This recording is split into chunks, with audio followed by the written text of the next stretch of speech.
ನಮಸ್ಕಾರ ಸ್ನೇಹಿತರೆ. ಹಿಂದೂ ಧರ್ಮದಲ್ಲಿ ನೂರಾರು ದೇವತೆಗಳಿದ್ದರೆ ಪ್ರತಿ ದೇವರಿಗೂ ತಮ್ಮದೇ ಆದ ವಾಹನ ಹಾಗೂ ಆಯುಧಗಳು ಇದ್ದೇ ಇವೆ. ವಿಷ್ಣುವಿನ ಹತ್ತಿರ ಸುದರ್ಶನ ಚಕ್ರ ಇದ್ದರೆ ಸುಬ್ರಹ್ಮಣ್ಯ ಹತ್ತಿರ ಈಟಿ ಇದೆ. ಹನುಮಂತನ ಹತ್ತಿರ ಗದೆ ಇದ್ದರೆ ಶಿವನ ಹತ್ತಿರ ತ್ರಿಶೂಲ ಇದೆ.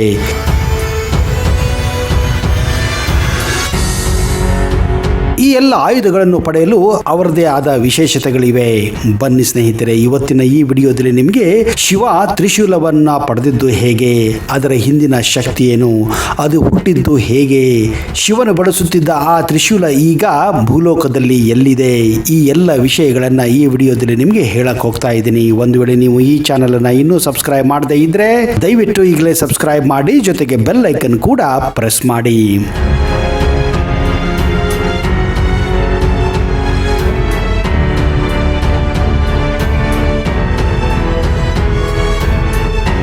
ಶಿವನ ಹೆಸರು ಕೇಳುತ್ತಿದ್ದಂತೆ ಮನದಲ್ಲಿ ಮೂಡುವ ಚಿತ್ರ ಎಂದರೆ ಹಿಮಾಲಯ ಪರ್ವತದ ಮೇಲೆ ಕುಳಿತುಕೊಂಡು ಶಿಖದಲ್ಲಿ ಚಂದ್ರ, ಕೊರಳಲ್ಲಿ ನಾಗ, ರುದ್ರಾಕ್ಷ ಮಾಲೆ, ಕೈಯಲ್ಲಿ ತ್ರಿಶೂಲ, ಡಮರುಗ ಮತ್ತು ತಲೆಯಿಂದ ಚಿಮ್ಮುತ್ತಿರುವ ಗಂಗೆ. ಹೀಗೆ ಅನೇಕ ರೀತಿಯ ಕಲ್ಪನೆಗಳು ನಮ್ಮ ಮನದಲ್ಲಿ ಮೂಡುತ್ತವೆ. ಹಿಂದೂ ಧರ್ಮದಲ್ಲಿ ಶಿವನು ದೇವಾನುದೇವ ಅಂತಲೇ ಲೋಕ ಪ್ರಸಿದ್ಧನಾಗಿದ್ದಾನೆ. ಬ್ರಹ್ಮ, ವಿಷ್ಣು, ಮಹೇಶ್ವರ ಅನ್ನೋ ತ್ರಿಮೂರ್ತಿಗಳಲ್ಲಿ ಮಹೇಶ್ವರನೇ ಹೆಚ್ಚು ಶಕ್ತಿಶಾಲಿ ಎನ್ನುವ ನಂಬಿಕೆ ಹಲವಾರು ಹಿಂದೂಗಳಲ್ಲಿದೆ. ಶಿವನನ್ನ ಭಕ್ತರು ಅನೇಕ ಹೆಸರುಗಳಿಂದ ಕರೆಯುತ್ತಾರೆ. ಶಿವನು ವಾಸವಾಗಿರುವುದು ಹಿಮಾಲಯದ ಶೈತ್ಯ ಕೈಲಾಸ ಪರ್ವತದಲ್ಲಿ. ಆದರೆ ಅವನು ಭೇಟಿ ಕೊಡುವುದು ಸ್ಮಶಾನಗಳಿಗೆ. ಕೊರಳಲ್ಲಿ ಕಪೋಲ ಮಾಲೆ, ಕುತ್ತಿಗೆಯಲ್ಲಿ ನಾಗರ ಹಾವು. ಇವನ ಹಿಂಬಾಲಕರು ರಕ್ತ ಪಿಪಾಸುಗಳಾದ ಭಯ ಹುಟ್ಟಿಸುವ ಭೂತಗಳು. ಶಿವನಲ್ಲಿ ಸಹಾಯ ಬೇಡಿ ಧಾವಿಸುವುದರಲ್ಲಿ ಮನುಷ್ಯರಿಗಿಂತ ಇದೇ ಕಾರಣ ಶಿವನು ಎಲ್ಲರನ್ನೂ ಕಾಪಾಡಲು ಯಾವಾಗಲೂ ತ್ರಿಶೂಲವನ್ನು ತನ್ನ ಕೈಯಲ್ಲಿ ಹಿಡಿದಿರುತ್ತಾನೆ. ವಿಷ್ಣುವಿಗೆ ಸುದರ್ಶನ ಚಕ್ರ ಹೇಗೆ ಮುಖ್ಯವೋ ಹಾಗೆ ಶಿವನಿಗೆ ತ್ರಿಶೂಲ ಅಷ್ಟೇ ಮುಖ್ಯ. ಶಿವನು ಯಾವಾಗಲೂ ತನ್ನ ತ್ರಿಶೂಲವನ್ನು ತನ್ನ ಬಳಿಯೇ ಇಟ್ಟುಕೊಂಡಿರುತ್ತಾನೆ. ಧ್ಯಾನ ಮಗ್ನನಾದಾಗಲಿ, ತಾಂಡವ ನೃತ್ಯ ಮಾಡುವುದಾಗಲಿ ಶಿವನ ಕೈಯಲ್ಲಿ ತ್ರಿಶೂಲ ಇದ್ದೇ ಇರುತ್ತದೆ. ಪವಿತ್ರ ತ್ರಿಶೂಲದ ಬಗ್ಗೆ ಶಿವಪುರಾಣದಲ್ಲಿ ಉಲ್ಲೇಖ ಇದೆ. ಹಿಂದೆ ಸೂರ್ಯದೇವ ಸಂಜನಾನನ್ನು ಮದುವೆಯಾಗುತ್ತಾನೆ. ಸಂಜನಾ ವಿಶ್ವಕರ್ಮನ ಪುತ್ರಿ. ಬ್ರಹ್ಮನ ಮತ್ತೊಂದು ರೂಪ ಅಂತ ಕರೆಯಲ್ಪಡುವ ವಿಶ್ವಕರ್ಮ ಪ್ರಪಂಚದ ವಾಸ್ತುಶಿಲ್ಪಿ ಎಂದೇ ನಂಬಲಾಗಿದೆ. ಹೀಗಿರುವಾಗ ಸಂಜನಾ ಸೂರ್ಯದೇವನನ್ನು ಮದುವೆಯಾಗುತ್ತಾಳೆ. ಅವಳು ಮದುವೆಯಾಗಿ ಸೂರ್ಯನ ಜೊತೆ ಇರುವಾಗ ಅವಳು ಸೂರ್ಯನ ಆ ಶಾಖವನ್ನು ಇಷ್ಟಪಡುವುದಿಲ್ಲ. ಅದು ತುಂಬಾನೇ ಆಗಿರುತ್ತದೆ. ಆದ್ದರಿಂದ ಆಕೆ ತನ್ನ ತಂದೆ ವಿಶ್ವಕರ್ಮನ ಬಳಿ ಬಂದು ದೂರನ್ನು ಸಲ್ಲಿಸುತ್ತಾಳೆ.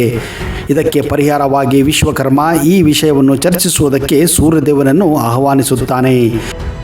ವಿಶ್ವಕರ್ಮ ಮತ್ತು ಸೂರ್ಯದೇವರ ನಡುವೆ ಚರ್ಚೆ ನಡೆಯುತ್ತದೆ. ಕೊನೆಗೆ ಸೂರ್ಯನು ತನ್ನ ಶಾಖದ 8ನೇ ಒಂದು ಭಾಗವನ್ನ ಹೊರಚೆಲ್ಲುವಂತೆ ಒಪ್ಪುತ್ತಾನೆ.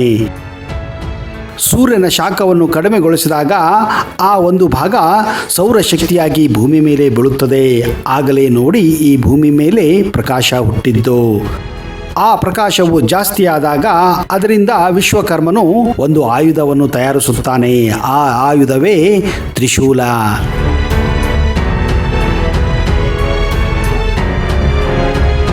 ಈ ಆಯುಧವನ್ನ ಮುಂದೆ ದುಷ್ಟರ ಸಂಹಾರಕ್ಕಾಗಿ ಶಿವನಿಗೆ ಒಪ್ಪಿಸಲಾಗುತ್ತದೆ. ಅಂದಿನಿಂದ ಈ ತ್ರಿಶೂಲ ಶಿವನ ಹತ್ತಿರವೇ ಇದೆ. ಶಿವನ ಬಳಿ ಇರುವ ತ್ರಿಶೂಲವು ವಿವಿಧತೆಗೆ ಹಾಗೂ ಸಮೃದ್ಧಿಗೆ ಸಂಕೇತವಾಗಿದೆ.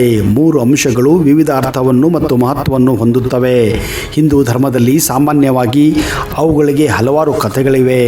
ತ್ರಿಶೂಲ ಸಾಮಾನ್ಯವಾಗಿ ಸೃಷ್ಟಿ, ನಿರ್ವಹಣೆ ಮತ್ತು ವಿನಾಶಕ ಎಂದು ನಂಬಲಾಗಿದೆ. ಹಿಂದಿನ, ಪ್ರಸ್ತುತ ಮತ್ತು ಭವಿಷ್ಯದ 3 ಗುಣಗಳು ಮೊದಲಾದ ಅನೇಕ ತ್ರಿವಿಧಗಳನ್ನು ಪ್ರತಿನಿಧಿಸುತ್ತದೆ ಈ ತ್ರಿಶೂಲ. ತ್ರಿಶೂಲ ಸ್ವರ್ಗ, ಭೂಮಿ ಮತ್ತು ಪಾತಾಳ ಲೋಕವನ್ನು ಕೂಡ ಪ್ರತಿಬಿಂಬಿಸುತ್ತದೆ.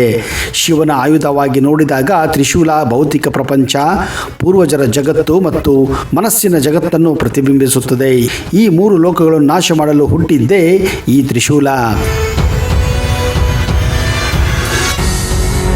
ಅಂದಹಾಗೆ ಶಿವನು ಬಳಸಿದ ಈ ತ್ರಿಶೂಲ ಈಗಲೂ ಕೂಡ ನೀವು ನೇಪಾಳ ದೇಶದ ಡಾಂಗ್ ಎಂಬಲ್ಲಿ ಕಾಣಬಹುದು.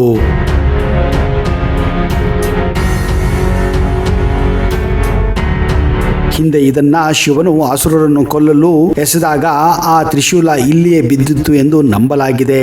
ಇದೇ ಕಾರಣ ಇಲ್ಲಿ ಅದ್ಭುತವಾದಂತಹ ತ್ರಿಶೂಲದ ಒಂದು ದೊಡ್ಡ ಕಲಾಕೃತಿಯನ್ನೇ ಇಲ್ಲಿ ಕಟ್ಟಲಾಗಿದೆ. ಅಂದ ಹಾಗೆ ಡಾಂಗ್ ನೇಪಾಳದ ರಾಜಧಾನಿ ಕಾಠ್ಮಂಡುವಿಂದ ಸುಮಾರು 409 ಕಿಲೋಮೀಟರ್ ದೂರದಲ್ಲಿದೆ. ಸ್ನೇಹಿತರೆ, ಒಂದು ವೇಳೆ ನೀವು ಶಂಕರನ ಆ ಅದ್ಭುತ ಶಕ್ತಿಯ ತ್ರಿಶೂಲವನ್ನು ನೋಡಬೇಕೆಂದರೆ ನೇಪಾಳದ ಡಾಂಗ್ಗೆ ಹೋಗಬೇಕು. ಒಂದು ವೇಳೆ ನೀವು ಕಾಠ್ಮಂಡು ಅಥವಾ ನೇಪಾಳಕ್ಕೆ ಹೋದರೆ ತಪ್ಪದೆ ಶಿವನ ಆ ಶಕ್ತಿ ಸ್ವರೂಪ ತ್ರಿಶೂಲವನ್ನು ನೋಡಿ ಪುನೀತರಾಗಿ ಎಂದು ಕೂಡ ನಾವು ಆಶಿಸುತ್ತೇವೆ. ಅಲ್ಲಿಯವರೆಗೆ ಜೈ ಹಿಂದ್, ಜೈ Karnataka, and you take care.